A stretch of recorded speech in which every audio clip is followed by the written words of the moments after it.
vascaínos nunca torceram tanto para o Fluminense, né? Vão torcer o máximo do máximo na terça-feira, amanhã, para não torcer nada no sábado. É incrível. Então vamos de Vasco, rapaziada. Vasco que jogou contra o Goiás na Serrinha e foi 1-1 jogo, pô, duríssimo, complicado, clima de final, né? Porque os times ali estavam com uma... Jogo de 6 pontos. Famoso jogo de 6 pontos, né? E os 3 primeiros pontos o Goiás conseguiu conquistar em São Januário. Então o Vasco veio mordido para conseguir uma vitória fora de casa diante do Goiás. Teve torcida do Vasco, né, também na Serrinha, né? Não tem jeito. Torcida do Vasco, pô, gigante em todo o país. Mas acabou tomando um empate. O gol de Matheus Babi, conhecido bastante aí pelos torcedores alvinegros, principalmente, Matheus Babi. E acabou saindo no 1-1, resultado péssimo pro Vasco. Só não foi pior porque o Santos empatou com o Corinthians. Porque se o Santos vence, aí a vantagem seria ainda maior. Tipo, cada um ganhou um ponto, continua todo mundo ali na mesma colocação, né? E tal. Mas é aquela parada. As rodadas estão diminuindo, então as chances de ser rebaixado, ainda mais que o Vasco tá na zona de rebaixamento, se torna maior, né? Então é algo pro Vasco abrir os olhos o quanto antes e tirar forças de onde não tem. Mas, cara, isso passa um pouco pela escalação do Ramon Dias. Pô, ia falar isso, mano. Você até me zoou, né, antes de começar a live, que, tipo, a gente no sábado, a gente fez as prováveis escalações, já que a gente estava mais perto ainda dos jogos que iriam acontecer, e a gente já tem acesso, né, às escalações, e a do Vasco, meio que eu coloquei como provável escalação algo que provavelmente aconteceria. Paulo suspenso, aí eu coloquei o Jair no lugar dele e o time mantém a essência, né, de como tava. Só que, cara, quando saiu a provável escalação do Vasco, 4 zagueiros na linha defensiva, tá ligado? 2 volantes, Zé Gabriel e Jair. E aí, pô, time confuso. Alex Teixeira e Serginho, que nem eram escalados, chegaram a nem ser relacionados algumas vezes, tanto Alex Teixeira quanto o Serginho, de titulares com o Veguete. Achei muito confuso, cara. Cara, eu não entendi muito bem essa escalação do Vasco, porque como você disse, o Vasco entrou em campo e colocou o Robson Bambu na direita, o Léo Pelé na esquerda, com o Medel e Maicon fazendo ali a zaga central. Aí colocou o Piton adiantado na ponta esquerda, e aí, como você disse, trouxe Serginho de volta ao time titular depois de muito tempo. Se eu não me engano, posso falar besteira aqui, a última vez que eu vi o Serginho titular no Vasco foi naquele jogo no Maracanã, que ele fez até o gol da vitória do Vasco. Contra o Galo? Contra o Galo, E colocou o Alex Teixeira, fez o gol contra o Inter e tudo mais. Só que, cara, qual o sentido de jogar assim contra o Goiás? Parece que o Vasco tava com medo do Goiás, que tava enfrentando o quê? O Manchester City, um time do Harry Kane, o Bayern de Munique, o Barcelona e o Real Madrid. Se fechar com 4 zagueiros, 2 volantes, cara, o Vasco é muito maior que isso, muito maior que o Goiás, e tem um futebol, tá apresentando um bom futebol o time do Vasco. Claro que tem muita deficiência, é um time que tá brigando lá embaixo, mas não é um time horroroso, sabe? Pra se fechar todo assim, ficar com medo do Goiás, o Vasco jogar com medo do Goiás fora de casa, pelo amor de Deus, cara. Não, é inadmissível pro tamanho do Vasco, pra torcida do Vasco, eu acho isso vergonhoso, tá? Essa escalação do Ramon Dias, que a gente elogia bastante o trabalho dele aqui no Sports Arena, mas dessa vez merece todas as críticas, eu acho que pode botar na conta dele esse empate, que por pouco não foi uma derrota, graças ao Léo Jardim, que fechou o gol, irmão. O Léo Jardim fechou o gol, mas o Vasco também teve chances de sair vitorioso, e muitas até, né? Teve chances de matar o jogo ali depois de estar vencendo por 1-0, o gol do Verratti, que voltou a fazer gol depois de 4 jogos, o Verratti voltou a balançar as redes, e pô, graças a Praxedes e Gabriel Peck, que entraram no segundo tempo, o Vasco não consegue matar o jogo. 2 decisões completamente erradas. Eu até puxo essa pergunta pra você, Vini, que o Lucão fez pra você aqui no comentário. Até que ponto você acha que as tomadas de decisões erradas em campo têm prejudicado o Vasco? Porque eu acho que isso tem acontecido bastante, né? Frequência, cara. Pô, é gol perdido contra o Inter, do Veguete, é gol perdido do Payet, sabe? São muitas, tipo assim, não tem como colocar só a culpa em arbitragem, coisa desse tipo. Não, o Vasco tem pecado muito nessa tomada de decisão. Os jogadores têm pecado muito nessa tomada de decisão. E, pô, o Vasco teve, no mínimo, 3 contra-ataques ali que poderiam ter sido mortais, sim, sabe? E as tomadas de decisão nesses contra-ataques, principalmente, cara, foram que mataram o jogo, sabe? Porque você, nas 2 bolas que tiveram de contra-ataque, a primeira com o Praxedes, a segunda com o Gabriel Peck, nas 2 o Payet estava aberto pelo lado esquerdo, sozinho. E aí, não é possível. O jogador, cara, tem leitura, isso é treinado, né? Tem aquele treinamento de contra-ataque, na desvantagem, ou então com vantagem, que foi o caso, né? Vantagem numérica do Vasco ter mais jogadores ali no contra-ataque do que os defensores do Goiás. Então, tipo, isso é treinado, cara. Pô, parecia que os jogadores... Parecia que o Peck e o Praxedes, que foram quem puxaram os contra-ataques, estavam de rédea, pô. Entendeu? Não tem a famosa visão periférica. Eu consigo enxergar que aqui do meu lado tem um ventilador, mesmo sem olhar, e consigo enxergar que aqui tem uma porta. Esses caras não têm a visão periférica pra ver, pô, um companheiro passando. E, pô, tem que estar atento, sabe? Eu acho que isso foi crucial pra derrota do Vasco de ontem. A escalação do Ramon, sim, foi covarde. Ele tentou dar uma justificativa, falar que era pra entrar pra controlar o time do Goiás, né? Entrar com um pouco mais de calma e no segundo tempo matar o jogo. Só que, cara, não tem como você contar com isso, porque se o Goiás faz o gol no primeiro tempo, que teve chance de fazer... Ia ficar um desespero maluco, né? Com certeza, aí tipo, ia ficar desespero. Aí ia virar aquele cruza-cruza, dá a bola no Piton, pro Piton cruzar, seja o que Deus quiser, bota Sebastião do lado do Veguete, entendeu? Bota o Orediano pra ficar ciscando. Cara, não faz sentido nenhum, sabe? Sentido nenhum. E é aquilo, né? Tipo, ele viu que o Vasco não ia conseguir arrumar nada com a formação que ele entrou.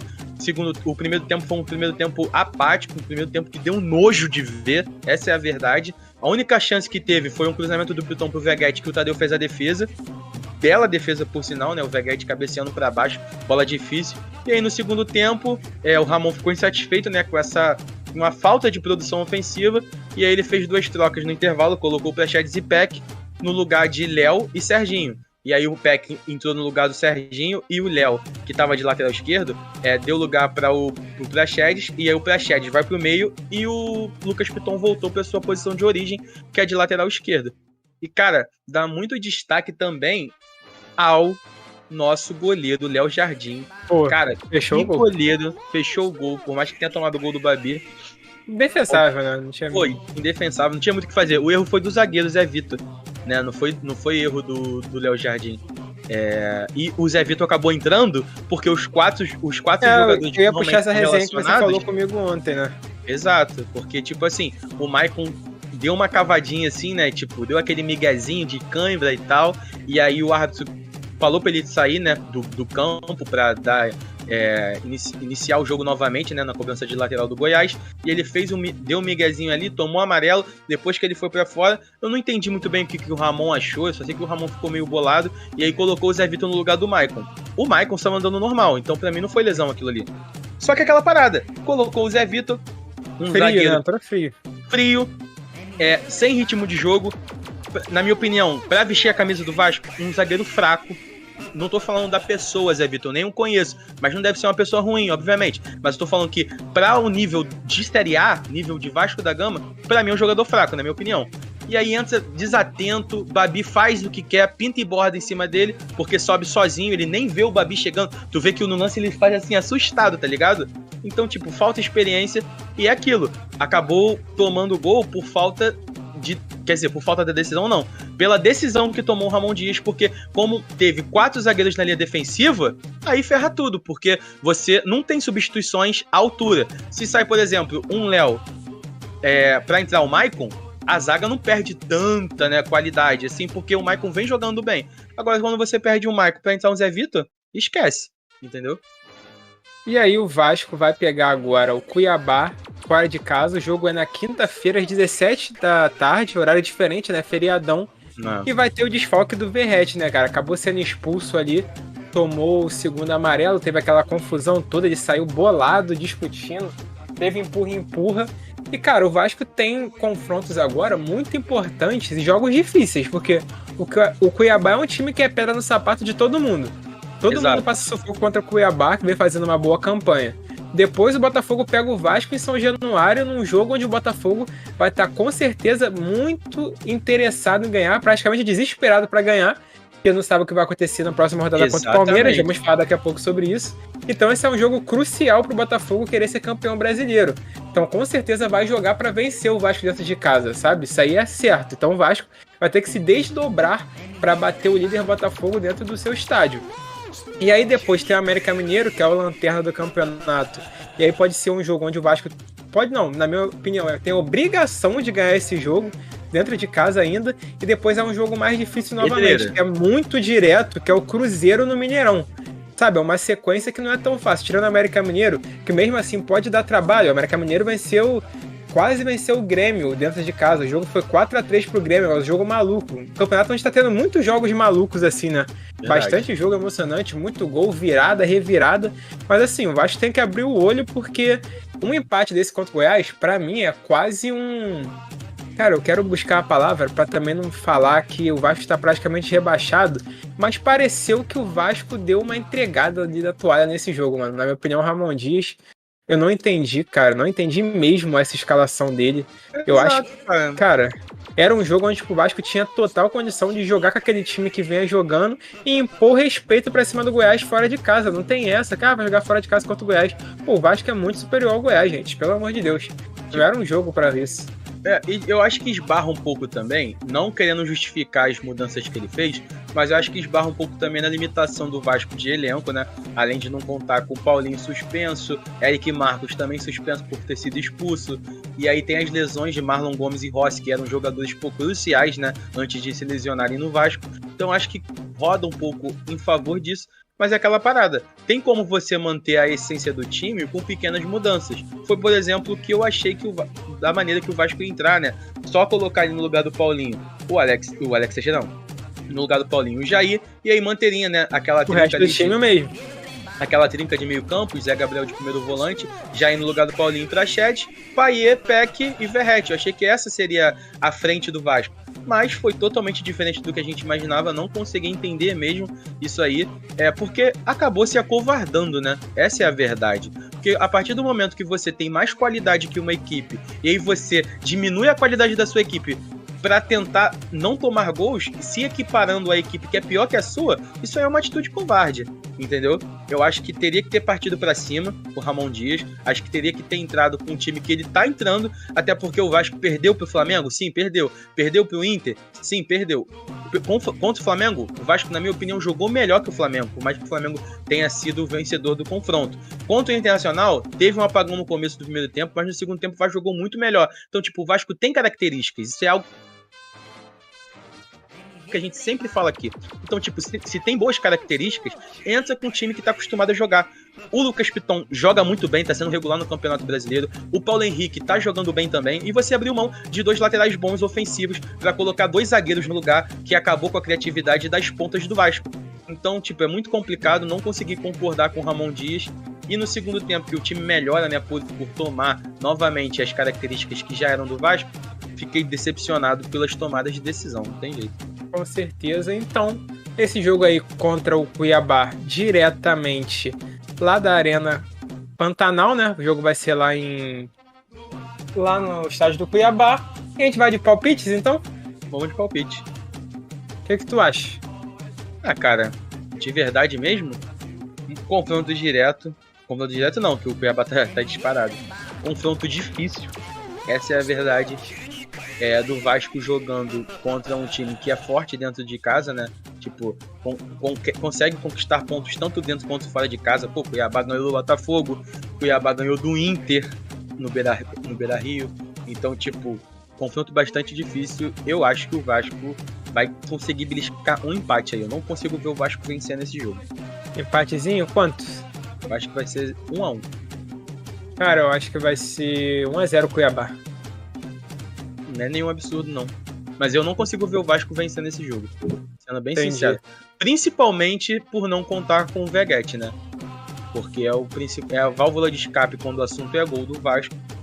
Não tem, pelo que ele fez, né? Até o momento que chegou, sempre ali na frente, ajudando, seja fazendo o pivô, ou então... E perde a referência também, porque o Piton tem de referência o Veguete, né? O Sebastian, ele não tem esse jogo aéreo tão bom quanto tem o Pablo Veguete. Então, acho que vai...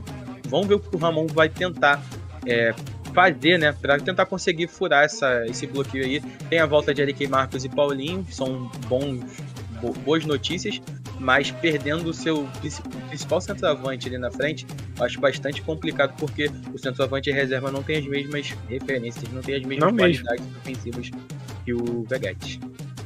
Então é isso, ó. Antes de passar para o próximo assunto, agradecer a galera que tá aí na live. Já chega deixando aquele like, 6 pessoas aqui com a gente. Muito obrigado, galera. Deixa o like, compartilha a nossa live aqui, se inscreva no canal. E se você já é inscrito, manda para aquele teu amigo, para tua amiga, namorada, esposa, cunhada, tio, tia, avô. Ajude o Esportes Arena a chegar a 500 inscritos, que quando a gente alcançar essa meta, que é até o final do ano, o Arthur vai fazer aquele pix de R$500 pro sorteado. E vale lembrar que o Arthur não está aqui hoje porque nosso amigo está passando mal, mas quinta-feira ele estará aqui com a gente.